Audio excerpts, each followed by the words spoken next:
we got this package. Hindi ko alam kung ano laman, pero definitely this is a Honda Civic EG item.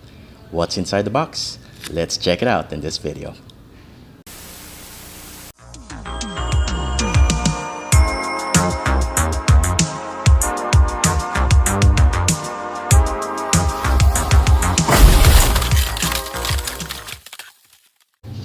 What is up YouTube? This is Bud TV with another episode para sa inyo.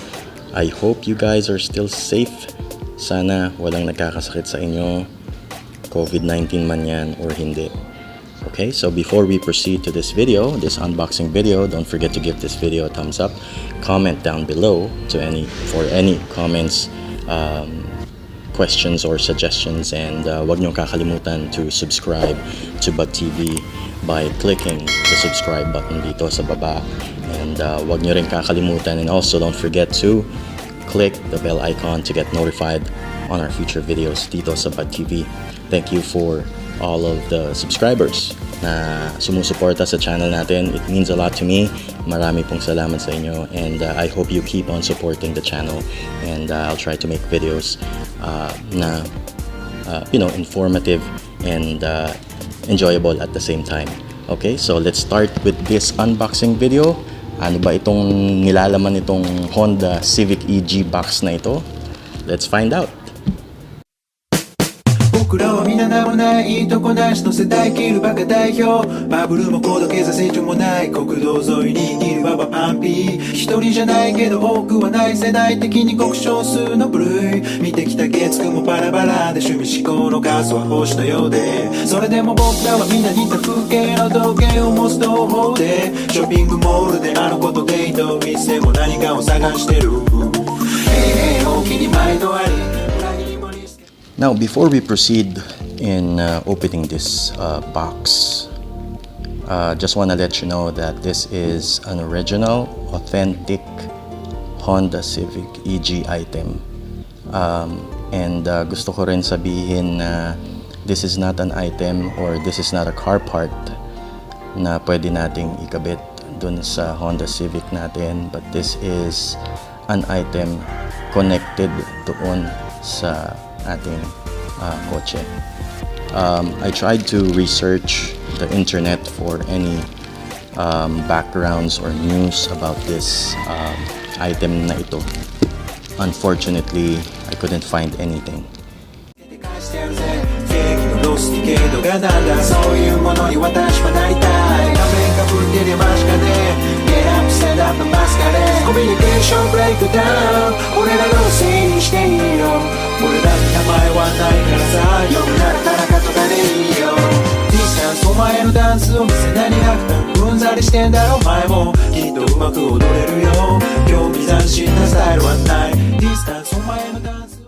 Okay guys, so eto na yung laman ng ating mystery box, and it is a period correct Honda Civic EG director's chair. Tama ba? Director's chair yung tawag. Pero as far as I know, director's chair ang tawag dito. And kung nakikita nyo, dalawa yung pwedeng makupo dito sa director's chair na to. Mukhang couple's chair pa nga for that matter. Pero technically speaking, this houses or this is a two-seater director's chair. And makikita nyo na etong side na to is yung pang Honda Civic, which is they try to refer it dun sa hatchback.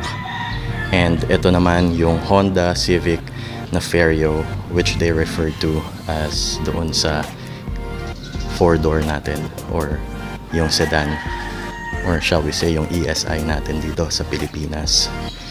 So kung i-check nyo siya, this is brand new. This is brand new in box. Pero of course, it has never been used, and it had a limited run as far as I know. Wala lang ako makita talaga na information about the seat sa internet as I tried to look for, information na pwede kong ma-share sa inyo. And if you can see, the item is visibly aged. So medyo may kalumaan na talaga siya kahit hindi pa siya nagagamit. If you can see. Etong part na to, yung sandalan, medyo may konting, I'm not quite sure if this is fade, pero hindi siya fade eh. Something na parang siguro mold or something na pwede namang matanggal ng plain soap and water. Now, hindi ko alam pero I don't wanna wash it. I'll just try to use soap and water and see if matatanggal yung mga konting stains niya. Pero overall, this is relatively new. I mean, this is in a good condition. This is in a good shape. And most probably, to all of you guys, yung Civic fans out there, medyo magugustuhan nyo ito dahil it is a good companion or maganda siyang dalhin whenever you go out to car meets, car shows. You can use this one. Maganda siyang accessory, or it really gives out that it complements your car dahil meron kang ganyang item na talagang came from the 1990s. Okay, so let's check out yung likod. Alright, so meron din siyang print out sa likod, Civic Vario, and the Civic na print out. So this is made out of para siyang fabric na parang tolda na hindi ko maintindihan, and they're secured by leather na merong steel na bracket or holes para hindi siya mapunit. And then yung mga brackets niya or the parts that hold yung stainless parang stands is made out of ito plastics. Yan, hard plastic siya. Ito stainless or aluminum kasi kailangan lightweight. So, I'd like to take this opportunity to make a shout out sa mga supporters natin dito sa channel. Number 1, si Sir John Albert Eliscopides. Sir John, maraming salamat sa suporta nyo dito sa Bud TV. Number 2, kay Lex Famatigan. Sir Lex, thank you for your all-out support. I hope to see you soon. Good luck sa iyong YouTube channel. And kay Young Master ng Young Master Channel. Shoutout sa iyo, Master. Good luck and magkaroon ka sana ng marami pang video sa channel mo. Birthday shoutout din pala kay Sir Chip Siliesa. Happy birthday, belated happy birthday sa iyo, sir. I hope nag-enjoy ka nung birthday mo. Stay safe and God bless you. Salamat sa pagsuporta sa Bud TV. And guys, please support Chris Vlogs and the Big Mike Show channel. Puntahan nyo yung kanilang channel and sana magustuhan nyo yung content nila. Thank you so much. I hope you liked this week's video. If you do, just give it a thumbs up. Comment down below for questions, comments, and suggestions. And don't forget to subscribe to Bud TV. Huwag nyo rin kakalimutan to click the bell icon to get notified on our future videos.